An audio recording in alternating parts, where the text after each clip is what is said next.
us to spend 10, 15 minutes talking to Dr. Bruce Corey about predatory lending, and then we can get back to also announcements or anything else that's hot or unmet needs that we're working on the East Side for sure.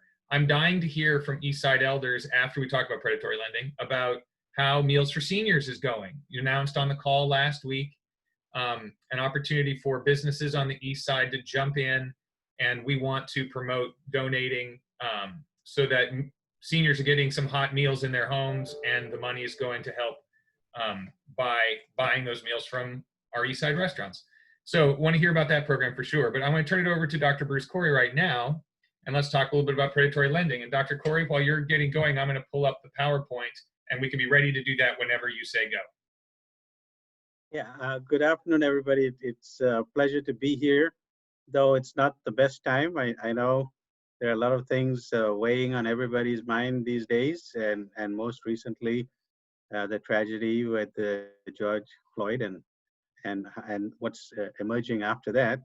I drove around the university area because I wanted to see what was it like in Little Africa and Little Mekong and Rondo, and I saw the cluster that was developing by Target. What people have described here, these people didn't seem to be protesters. They seem to be gathering and congregating in a certain stretch. So that concerned me a lot. But as I went down University Avenue, things seemed to be calmer and things were okay. So I just alerted some of the businesses to be ready to protect, to be aware of what could happen. And then one of the business owners was telling me that she was seeing CVS being looted on this across the street, and that is too bad. So the challenge is that as first of all, Paris, you're doing great work, and Isaba is doing a great work, and there's a lot of good energy happening in the East Side with lots of things occurring, including that node where your offices are locating. And this has been the case in many of these pockets of St. Paul, and unfortunately, all of these are threatened to disintegrate if we don't pay concentrated attention now and as we recover from COVID, and also now the additional issues about peace and social tensions. And I think one of the good things about St. Paul is our strong neighborhoods and neighbors, and I think that's going to be where the recovery is going to happen, with people in communities like Isaba taking control of the areas and defining what is right.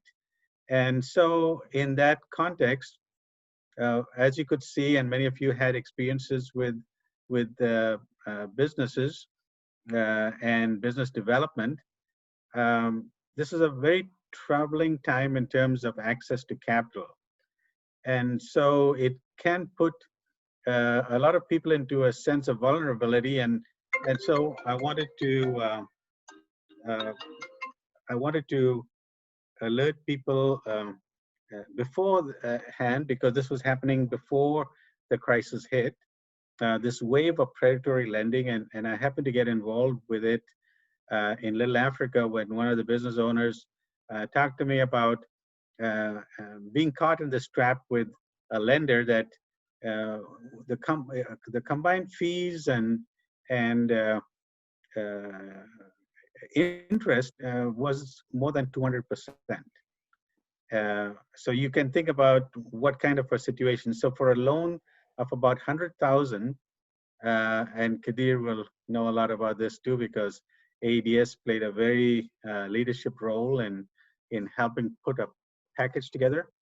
But I was shocked when I heard it that this 2020 in St. Paul, in our neighborhoods, someone can be caught in the hands of a predatory lender, and pretty much not a whole lot can be done, because I tried and we tried reaching out to the Attorney General, legislators, governor's office,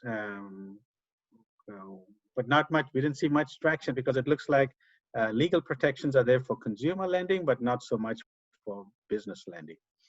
So, so, uh, again, as I said, with ADS help, it took 6 grueling months to put together a package between the nonprofits and the bank.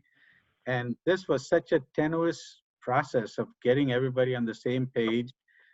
Uh, but thanks to the group that it was ADS and MEDA and CRF and the bank and the city of St. Paul, a package was put together literally at with just minutes to go. They could sign the deal together because it took that long to get everybody on the same page.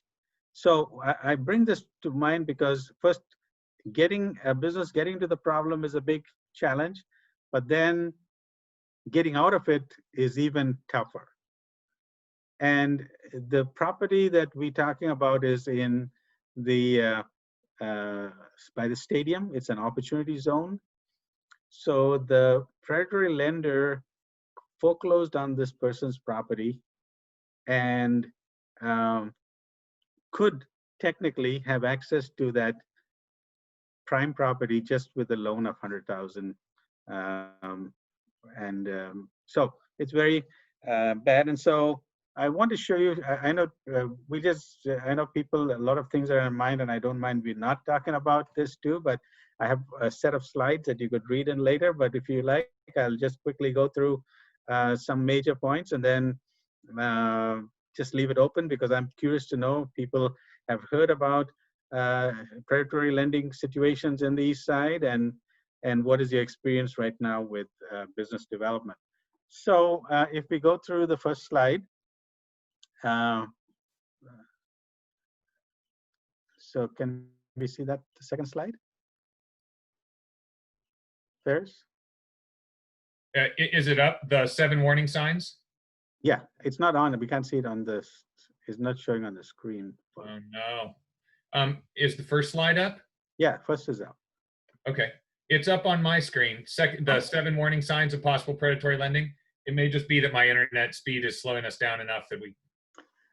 So basically, as I said, you could look at it and we don't have to worry about going through the technology and the stuff. But basically, some of the warning signs around predatory lending is it's sometimes too good to be true, quick money, short-term loan, but then you get caught up in the details. That is the particular, a lot of the details are missing. And when you ask for things like, whenever this person would call me, I would say, can I have a list of what you exactly owe right now? Because you tell me you have this interest and this fee. What is your actual amount that you owe? And if you know that, if you go in a typical case, if you ask a lender, give me my payment sheet and show me what's due, you'll get a printout.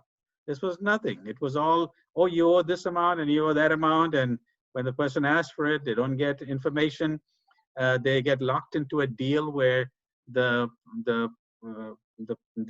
fees kick in as soon as default in payment is reached, and so there's lack of transparency, lack of unclear terms, and there's a little the second slide that you can see is a good handout that shows you all these different elements that people can get caught up in. And so there's a group out in the East called the Responsible Business Lending Coalition. And they have a unique product called the Small Business Borrowers Bill of Rights. And they've been trying to get it adopted in Congress and among cities and states. And I reached out to them. And that Bill of Rights pretty much sums up this framework of what good lending could be and what to look out for. I can advance to that slide if you'd like. Yes. So as I said, I can't see it, but if others can see it or cannot see it, I don't know. But we can always send it out later to. Okay, I can. Let me just ask, can you see it now, Dr. Corey, the Small Business Borrower Bill of Rights? Not from, Rick is saying you may need to change the screen you're sharing to fair. Hey, Darren? But again, what this Bill of Rights does is a framework for responsible lending. And I'm going back to what I heard earlier in the comments that different people were making, that this is our neighborhood. This is where we live in. We want to define what are the conditions in which these economic relationships take place. And um, uh, so what this framework then does, and the communities around him agree that if any business and activity happens, we'd like you to respect the values and the um, what this community stands for. So I took basically this Bill of Rights to the Union Park District Council and had the land use committee look into it, and they adopted it, and the whole board adopted it, and they sent it to city council, to the mayor, to say, mayor and city council, can you adopt it for the citywide? Took it to, oh, there it is. So we are going through this, the basic elements of the Bill of Rights, that is the right to transparent pricing and terms, the right to non-abusive products, the right to responsible underwriting, the right to fair treatment from brokers, the right to inclusive credit access, and the right to fair collection practices. So if we just look at this framework, it's a pretty good framework anyway for proper financial relationships to occur in a community. So Union Park District Council adopted it. Across the street, Hamilton Midway Coalition adopted it too. And a number of nonprofits that are dealing with lending are also adopted. So in that area, there's a critical mass of people who are expressing their values as what is important for lending. And as part of the process of taking it through district councils and different associations is to make people aware and help people be aware what's going on, because people like AEDS and MEDA report an increasing number of these uh, practices happening.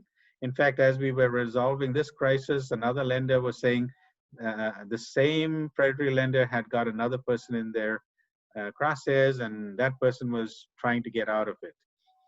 So it's a serious issue, not much protection happening, I'm afraid, with the crisis that's happening here and people out of cash, having to pay bills.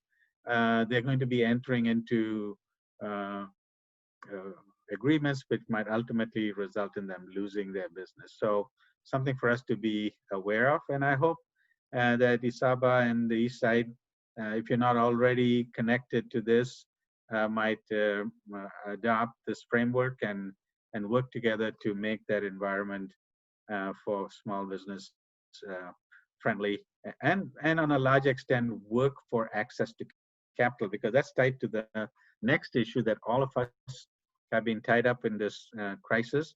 All of our experiences, that the big programs like the SBA PPP program has failed to uh, reach the micro business because they don't have the connections, they don't have the banking relationships, they don't have the capacity to uh, write up all those paperworks that I needed to put in place for those loans. And so we did some advocacy around it. As some of you may know, I bring out a blog called covideconomics.org, and in that blog, talked about these issues and tried to bring visibility both to the SBA and to policymakers. The second round of SBA funding had better conditions, uh, but even then it was not reaching micro business. And for a window of about 7 hours, the SBA opened it up to micro businesses and small lenders. And it is amazing just in the connection that Kadir knows about this, because AEDS and NDC and a number of groups really called people during that time. And a lot of the businesses that could never get into the door got in that door those 7 hours. And that shows that if you give access, people will take the opportunity. And now the challenges that people are facing is around the terms of forgiveness. Um, if they can't use the PPP loan, if they can't hire people, if they can't hire people, if there's no customers, and how could you extend that PPP forgiveness period outwards, maybe till December, to give the economy, the businesses time to get back on track. So access to capital is important. That's a big challenge for micro business. The legislature began to move towards the end in a direction where some access of capital money was allocated, but didn't reach a conclusion. It's so great to see Ramsey County's proposal. I believe, I'm not sure, but Rick could verify, maybe there's 14 million for small business development in that pool. If that's the case, it's going to be really good to get it out to micro businesses that have not been able to access that pool of money. But here also, we got to wrestle a little bit between definitions of business and less than 20, less than 6, and things like that. But anyway, I'll stop here. I just wanted to thank you for your time, and I'm open to questions or to talk about anything else. Dr. Corey, thank you so much. And everyone, I'm going to stop sharing now. I don't know why that didn't work very well. Apologies for that. But I will send out, if it's okay, I will share your PowerPoint slides with everybody on the call. And partly, I want to just start asking, how do we get a sense of how bad this problem is on the East Side? And I'll ask my colleagues who are on the call, Kadir and Ann, Chelsea and Port Authority, folks that work with businesses, beyond ISABA and the network. How big a problem are we talking about? Ann, do you want to start? Well, this loan product reminds me of the payday loans, where the interest rate, and then there's a certain penalty if you don't pay it off. It compounds. I don't even understand all the intricacies, but it ends up being a lot of fees on top of the small amount that you borrow. There are some student loans that are also feeling very predatory because of the high interest rate. And so my question, I guess, is I love the Bill of Rights that you put together, and I'm happy to take it to Payne Arcade Business Association and ESNDC. I'm just wondering, at the government level, how much authority does St. Paul government have over these lending products? I think that's a good question, and thanks for taking it up. I think if every entity makes their values known, it has to happen at the state level. Department of Commerce, Attorney General Ellison should take this up and take people to court and change it. And there's some indication they may want to do it. But I think it's different communities let them being aware that this is not acceptable. The really troubling part was when we were closing the loan for this person, the lender actually raised the amount by $5,000. It was so difficult to get to that, and this was in the heart of the COVID crisis. That total inhumanity and the power. They knew that they legally nobody could do anything against them.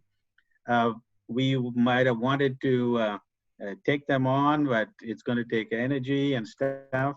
And the tragic part is, I hope that same business is not now attacked by the looters, because after all that trouble, you're finding that area of town was not too good. So I think what the city of St. Paul can again make its values known.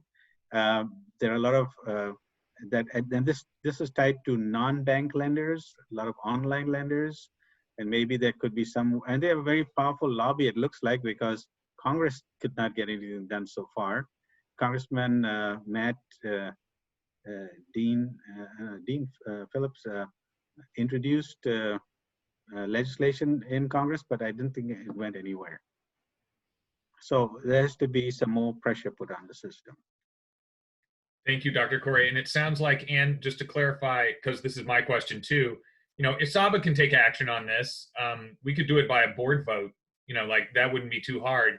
The issue will be where we take it from there that actually creates the pressure to get products done, to get some accountability. And so it sounds like we would tell our mayor that we want to see some things changed, but we would tell our state representatives and our attorney general that we'd like to see this situation with some teeth, and that those would be the directions we'd want to take it as well. Am I understanding that correctly? Yeah, that's right. I think kind of this is basically as a bottoms-up strategy, right? Because at the top, things have not been done, and people from the base are saying this cannot happen in our local neighborhood and our local economy. We don't stand it, and if we know it, we are going to speak out. And so, suppose if there was sufficient amount of people, suppose now Hamlin, Midway, and Union Park have adopted it, but if it was something happens now, Union Park could send a note to the lender and say, not in our neighborhood, and if you continue to do it, we are going to take action against you, and if you ever get hold of that building, it's not going to be easy for you. And this is where the city can come in with zoning and other kinds of teeth they have to get people on track. I love it.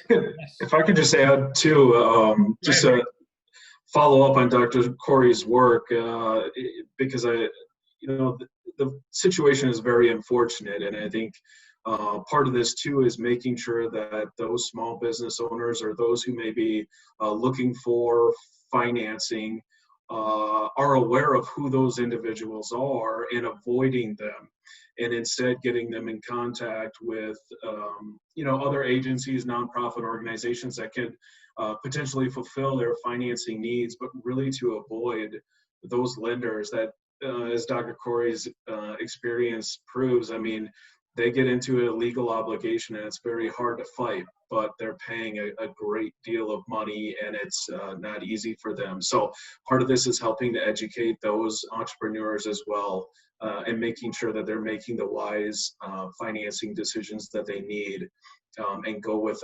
reputable organizations, because unfortunately, and we've seen this, and I've seen this in my work at PED with Dr. Corey and other organizations, that somebody will borrow money from whoever they can get it from, and there are a number of those strings attached, and that's what really hurts these individuals. So I just want to commend Dr. Corey for bringing this issue up and helping to spread the word. Thanks, Rick. Ann, you want to jump? Apparently there's trouble downstairs, so I'm gonna leave. They're locking up the Plaza Latina right now, so I'll let you know. Be safe, Ann. Okay, yeah, Ann. Yeah, first I'm gonna say something what Dr. Corey and Rick said. I'm gonna add some point on that. Thanks, Rick. Yeah, you hearing me? Yes, go ahead, Katie. Yeah, based on what as Corey said and Rick put some point out right now, we know what we have been through regarding this type of loan. We are not talking about one individual loan. Because of one loan, there are about 6 businesses going to be out of the business because of one loan. That how much it affects each other, because that loan is owned by the building. Within that building, there's the numbers of entrepreneurs. When that building is locked down, those all people is going to be locked down. So what I'm going to bring here, instead of dealing with the established system, it is better to look for the ways how we're going to train or skill our entrepreneurs. We need to look for the solution or the sources where the people have to get trained about the type of loan they are going to get. How we're going to send out the awareness for those people who are going to be in the business before involving in the loans. So those are the areas where we need to focus, and those are the areas where we need to be work on. But we do have it. Do we have a resource? I don't know about that. That's the challenge. But so we need to look for something to help those entrepreneurs. Kadir, I'm so glad you're there doing that work. That's exactly your work. And what I hear you saying is educating businesses about what a loan means if they get it from a particular lender and what they should be looking for is what you do, business technical assistance. And we just need like 20 kid ears, like that's the problem. We need a whole bunch. And I think that's why you've come to us, or that's why the community strategy works so well, Dr. Corey, if I understand you right. If we're all talking about this and we're all watching for this, so here's my question, and Ann, I think, is right on target about this too.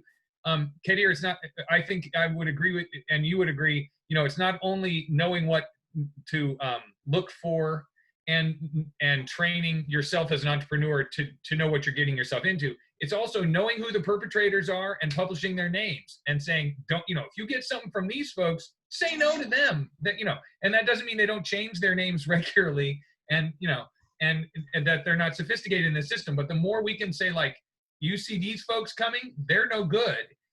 Is that something that we can do? Or are there campaigns working to do that kind of work too? Dr. Thanks, Rick and Kadir. Good points you made. I think that's why aligning with the national group, the Responsible Business Lending Coalition, being part. I've been in communication with them too, to build collective presence. One challenge I found out while I was engaging here is this business probably has deep pockets to hire good legal service. And the moment you attack them, they will take you to court for defamation and libel and all that stuff. So we have to have a legal arm tied to that. And that's why we hesitated to talk about their name. But at some point of time, I think whatever's public, that's what we need, more legal help. But also the businesses need legal help when they are signing documents to figure out what they're signing. So some people have I remember this person was sitting in the court in Ramsey County during the foreclosure agreement, totally not knowing what to expect. What am I supposed to say? What am I supposed to do? The other person had their lawyer facing tough stuff, and so that's going to be a part of the packaging too. So I think we're in a good time about rebuilding the economy. Around the rebuilding of the economy, we have to have these things in place that will protect people.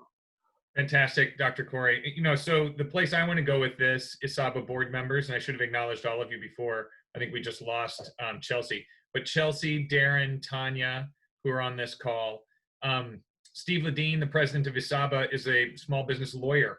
Juan, also a board member. We need a legal opinion on this or a legal strategy. I think we know who to ask. So as we're talking about how to support this, I think this is a great question. Thank you for bringing it back to that, Dr. Corey. Of course, you can't just run out, like I want to, and just let's put it on Facebook right now. These criminals, So yeah, thank you. And we should totally be talking this through in a way so that we are minimizing our own risk while we're protecting people. Yeah, I want to call out again ADS and Gene and the team, because if they weren't consistently hitting, this person would have lost their business. Wow. Thank you for saying that, and thanks for the great work, Kadir, that you and your team do around the city, but on the east side as well.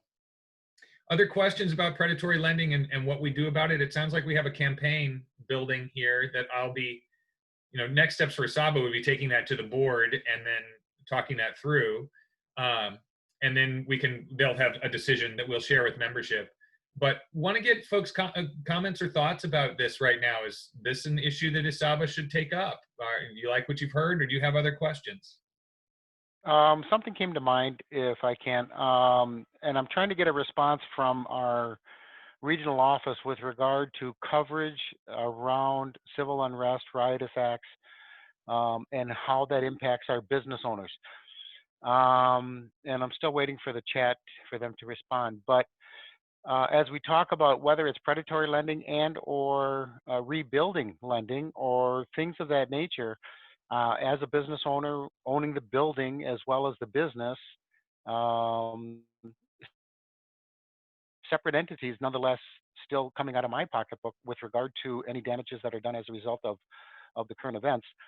And those small businesses that, Blanket Arcade, Payne, or 7th Street, wherever these acts may take place, is the realization that their policies may be limited to what actual will be covered, whether it's inventory, certainly, but the looting, the vandalism is covered, but there may be, and I hate to say this, being in the insurance business, there may be certain exclusions.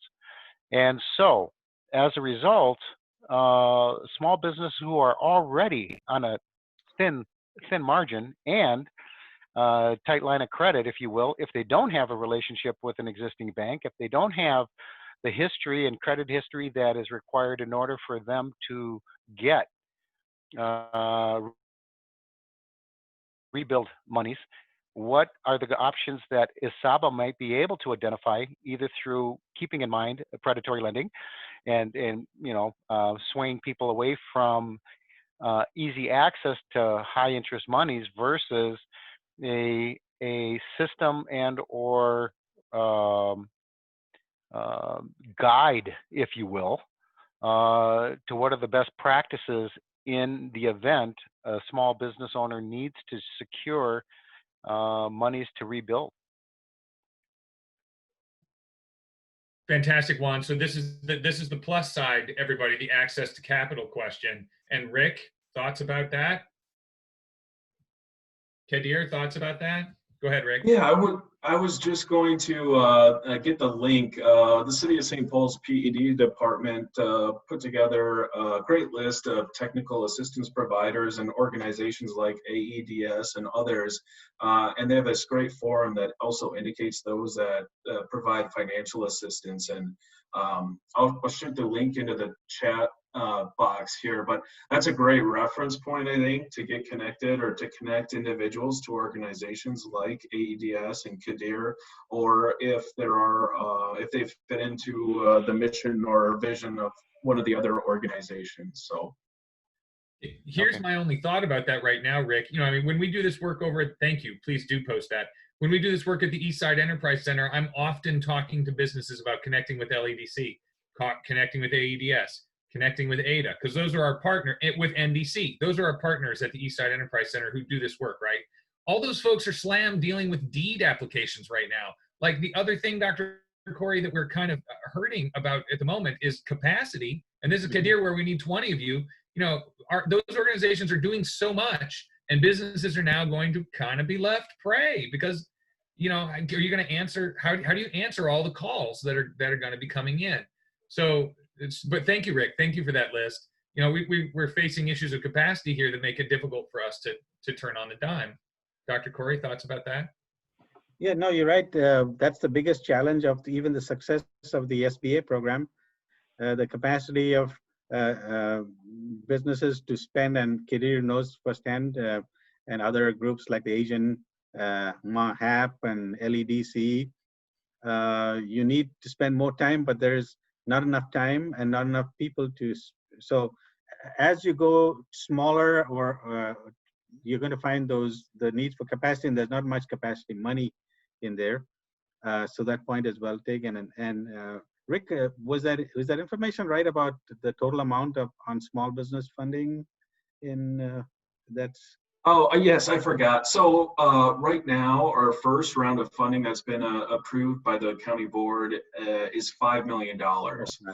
We did reserve back, and we do have $10 million to disperse, but we wanted to do the $5 million first, in part to understand the demand that is out there, and then to help inform the best ways to get those dollars to businesses that need it the most. So we're taking applications and encourage everyone to apply.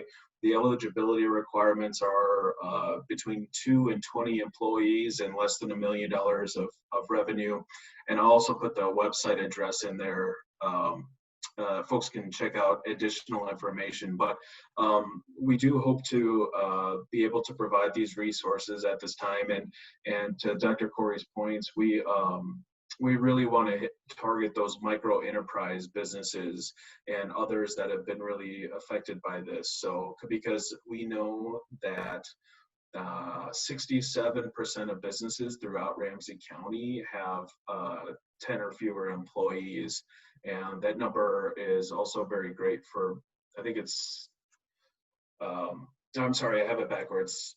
67% for businesses that are 5 or fewer employees, and over 74% for businesses with 10 or fewer employees. So we know that that group makes up a large part of the economic base of the county. So,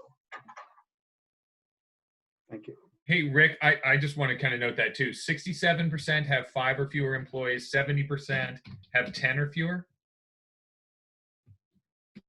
I believe that's correct, but don't quote me on that because I was taking it straight from memory. But let me double check the numbers and make sure I get you the correct information. But those are just to give you an idea of the majority of businesses throughout the county that don't have a great number of employees. So, Rick, thank you. Go ahead, Dr. Corey. I'd like to put another level, and that is sales. So if you take businesses less than 5 employees with income revenue less than 250,000, you're going to get most of the very tiny ones, because by employees you're going to get a bigger pool of people. So you got to see those different market segments and make sure that we reach all of them.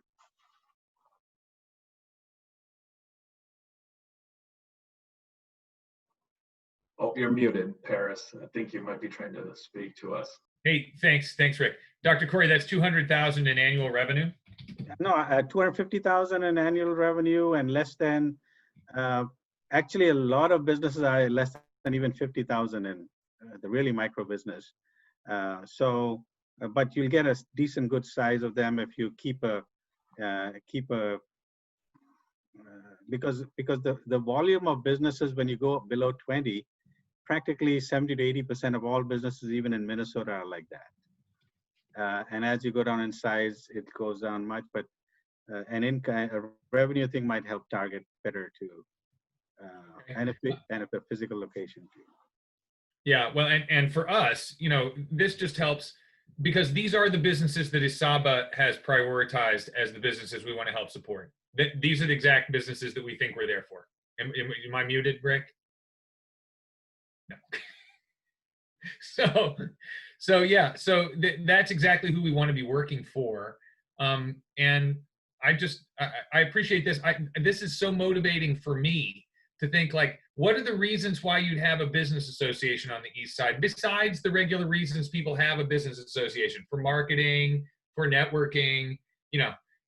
In times like these are the exact reasons why we need to be more active with everybody who we've talked to ever and everybody else who's their neighbor, because these are the kinds of things that we're going to be very prey to on our side of town. So this is exactly the kind of thing that I think ISABA should take up, and we should build a campaign around this year, and connect with as many businesses as we can on the East Side, with good access to capital, with people like Kadir at AEDS and other folks at the East Side Enterprise Center, and anybody else that's on your list, Rick. I'll be looking at the resources that you kind of put together there for us as we kind of figure out how to help people weather this and not just get taken. To your point, Juan, they're going to be looking for alternatives and options because the resources that are available to them right now will not equal their survival. We're in trouble. So anyway, they will be looking for other sources. And if I can't publish a list where we say, don't go to these guys, we're going to need to be pretty savvy on the plus tip. Go to these guys. Work with these organizations. Let's get it together. So, thank you, Dr. Corey, for your time today. We are at 3:34. Thank you, everybody, for being on the call. I'll say this right before we jump off here. We were going to promote American Indian Trivia Night. That was what was going on for tonight, and that was the source of some of our questions. We just want to thank Lower Phelan Creek Project for working with that, and we will bring that back. They've postponed it due to the events in Minneapolis and their communities that are all stirred up right now too. We will also go ahead and meet next week because Rick has convinced me that we should talk about the PPP and people asking questions about this decision point. Should we give it back? If we've got to spend it within 8 weeks, we can't get it done. We're not open, is what most of them are saying, actually, Dr. Corey, right now. So to your point, carrying on, building on exactly what you just said, can we extend that forgiveness period? How do we advocate for that? We'll be talking about that next week, and we'll love to have you all back on the show. So that's where we are. Thanks, everybody. Stay safe out there and stay positive. Dr. Corey, final word? Yeah, no, just the SBA is also having a workshop tomorrow with Women Venture on rebuilding. But the new district director, Brian McDonald, would be someone to bend his ear about extending the time, the forgiveness time. I've reached out to both Senator Smith and Congresswoman McCollum, but I think getting our policymakers, I believe it was something was in the HEROES Act, but we need to make sure it's there because that 11 billion that came to Minnesota for 91,000 businesses will be of no use if they can't use it. Dr. Corey, just say his name again. It's Brian McDonald. He's our SBA administrator, correct? Yeah. Good guy. Well, we'll see how good he is. Thank you, everybody. Thank you. Thanks, Paris. Yep. Talk to you later. Bye. See you next week. Hey, Darren, you want to sit down for a second, just talk? Sure. Okay, cool. Couple things, if you will, just to clarify. B. Kyle asked about this thing for St. Paul Area Chamber, supporting and Isaba's logo website. I think I misspoke about 12 times trying to say, yes, we're in. But I hope you got that message. Yeah, you're on the page. Great, that's fine. We're gonna move pretty quickly, and you'll be getting this message from me too, fairly quickly here about doing a bingo punch card. Yep. We just got a intern that came on for Isaba. She's gonna help me pull it all together. Mm-hmm. So in the next 2 weeks, I want to roll out that campaign per the membership committee's interest in that. So I wanted to just see, we'll give you a heads up. If you can help me, I'm going to be reaching out to businesses. We have a lot of their logos already, but as a sign that they're interested in doing this with us, I'm going to ask them to send us their logo. Sure. Send us your stuff if you want to be on there. And I would love if you could just help me get that organized. Do you have the Downtown Alliance, that link that shows you kind of how they did it? You remember that one? We looked at it at the membership meeting. But no, I actually was doing other stuff when you were showing that. Can you send it to me or? Yeah, no, that's fine. I'll send it. Tell me how this is going to work. That's how I'm wondering. So is it just going to be boxes of businesses' logos, and if they go there, they check it, and when it's filled up, they win something? Is that what the deal is? Well, let me tell you how the Downtown Alliance did it and what I'm thinking about. No, it was all online for Downtown Alliance. What they had was send me a picture of you at the place or send me a picture of your receipt, like that. Okay. So we'd be keeping track. This is going to be the nightmare part of it, but we'd be keeping track of everybody's bingo. Like don't send it to me episodically. Like when you get your 5 together for a bingo, send me your bingo. You know what I mean? And then I'll put you in the hat for a drawing. That's how it's going to be. So it's 5? Yeah, because a bingo is 5 down, 5. If they connect 5 businesses, they should send you the 5 pictures from the 5 businesses. There you go. Well, guess what? Hold on here. I'm holding. All right. Let me know when you see my screen. I see your screen. What the hell happened to my screen share? I don't know what's going on there. I just clicked and closed it 3 times and then pulled it back up and it works. So that was fine, but. All right, well, now how are we going to get people to do this? I don't know. But there is an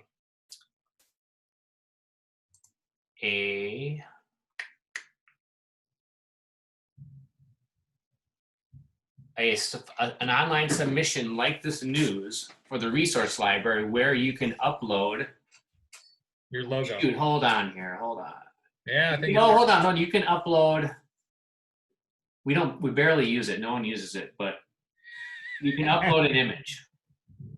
But you have to do it 5 times then. I see. No, I think they should just send us, and basically, this is what I want them to do, really. Take a picture of yourself and post it on Facebook when you're at that restaurant or business right now. Do it. Like, that's where we're going to get the bang out of this. And then if you want to be a winner, send Parrish your 5 pictures. I think that's the way Okay. we're Yeah. All right. Well, that'll work. Yeah. Because basically I want them to do this electronically. So here are a couple other game features. You'll see this, and this is the things I need to talk to you about, especially. I mean, organizing the bingo card, I think, is going to be an easy graphical challenge for you. You're going to love it. It's going to be done almost instantly. But I don't mean to minimize your work, but it's not creative work. It's just put it together, But the problem the thing that's cool about the Downtown Alliance one is that they have their interactive map for the downtown businesses that are retail or customer facing, and it's right there. Like, it's on the page where the bingo card is. Like, hey, use these, but also use any of these other ones for your free space, and they can just use their map from their membership directory right there. And that's what I'm hoping you can help us figure out if we can do. How do we make an easy thing that's got people on our website doing this? You know what I mean, Darren? Like, this isn't going to be a piece of paper that they lose. It's going to be right on their phone, right on our website, and they could use the map to help find the places that, not only just the 24 places, but the other Isaba businesses too, is what I'd propose. Are they only Asaba members? Yes. Oh, So all right. they're only going to be the ones from our membership direct. Well, hey, here's my idea. I mean, this is what I want to say. Gallagher was all about, like, well, let's include everybody. It's and the rest of the membership committee was like, no. Well, we couldn't do that. We couldn't do the map thing then, because the members. Do you have that? Can you send me that link? Can I kind of play around with what they did? Yeah, totally, Darren. No, man, I want you to see it. I'll also, let me see if I can do it just immediately here. It came from Emma. It's right here. Yeah, I emailed Ann or private message her when she was talking about being in the office. I was like, you got to go home. Wow. Payne Avenue, you knew that was. Get the hell out of here. Yeah, what? So what now? I know. I was just looking at my chat here. You putting in the chat, or what are you doing? No. I'm. I could. Hang on, Darren. I was gonna send it to you as an email because she sent it to me as an email. But let me see if it's just whatever is easiest. I was just looking at chat. It just made me think of Ann, and when she said she was in the office, I was like, you got to send her a private message saying you got to go home. Yeah, you sent her that. Yeah. Nice. Hang on. So, Darren, just give me one more second. I'm navigating to their website. Yeah, I'm glad she finally did.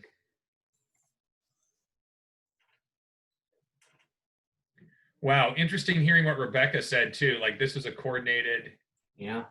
Right. This isn't a protest.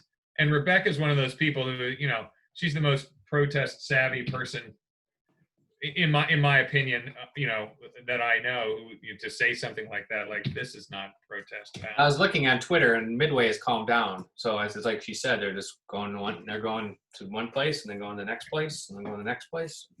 I just dropped it in the chat. Okay. All right. So there's their card. Scroll down. And there's that map. We want to build something like that kind of page, or would be my preference. Yeah, I could do something like that. I got to check on the map though. Okay. Yeah, we can do what they did as far as their map. I think this is just a custom Google map, which you can make, but that would be very, very, very time consuming to do that. But I think that using our site, we have the overall map suppressed right now. But I think if we, let's see here. Oh, here. All right, hold on. Yeah, let me share my screen again. So I'm showing the map here. Yep. What's that Minneapolis member? What do you mean? Is this our map? Yeah. Who's over there in Minneapolis? See the Minneapolis pin? A to Z Tech Services. That's Bob. Freaking hilarious. Okay. Great. So people could just zoom in on this. These are our members. These are the ones that are in our membership directory, right? Yeah, it looks like looks like they don't have to be featured. It doesn't look like. But I'm wondering where everyone is at, though. Am I just? So, and why are those showing up a little? I've never looked at this feature. Is this feature? No, this is suppressed. You said we're not using. Well, you just click here to hide map. Click here. Oh, I see. Well, we could get it set up where it's on the bingo. It defaults to being open. But what I'm wondering about is why am I only seeing like 11? Yeah. Okay. Will you just poke around again? Like we've got until June 15th before we launch this thing. And here's the thing that was, I think, money about the Downtown Alliance map.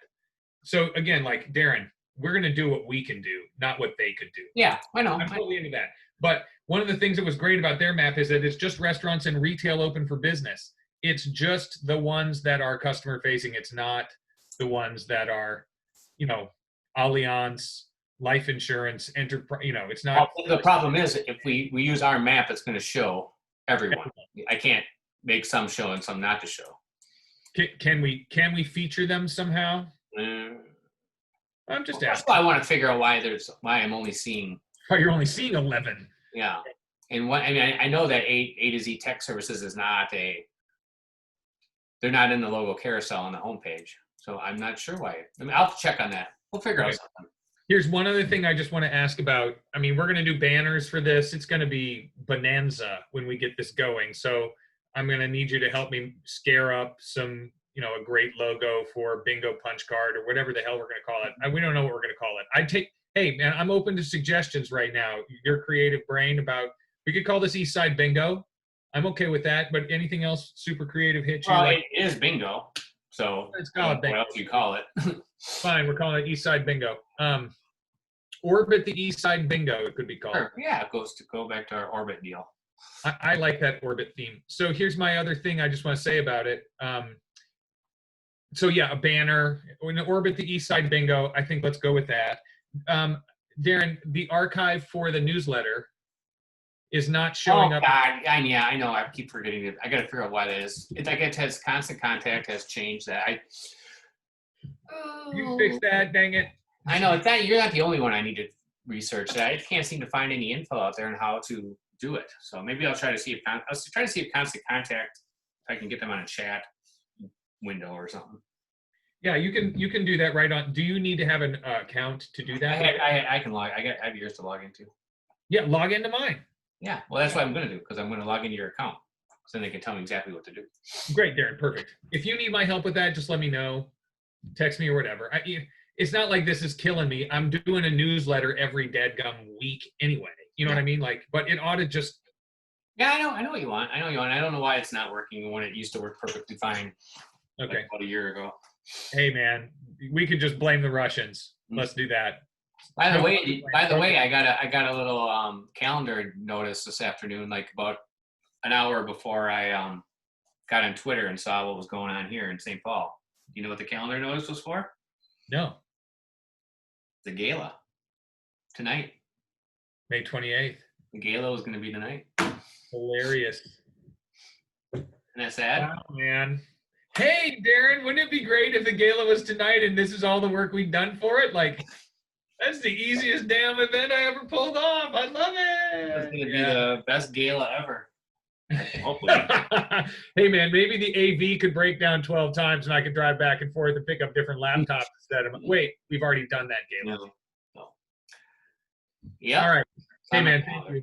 So, yeah, if you check out the map thing and the newsletter thing and help me work on Orbit the East Side Bingo, I'm going to introduce Ruth, who is our new intern. She's just 50 hours. So she's going to do 10 hours a week for the next 5 weeks. But she'll help us pull off this, getting the bingo thing together, which will be great.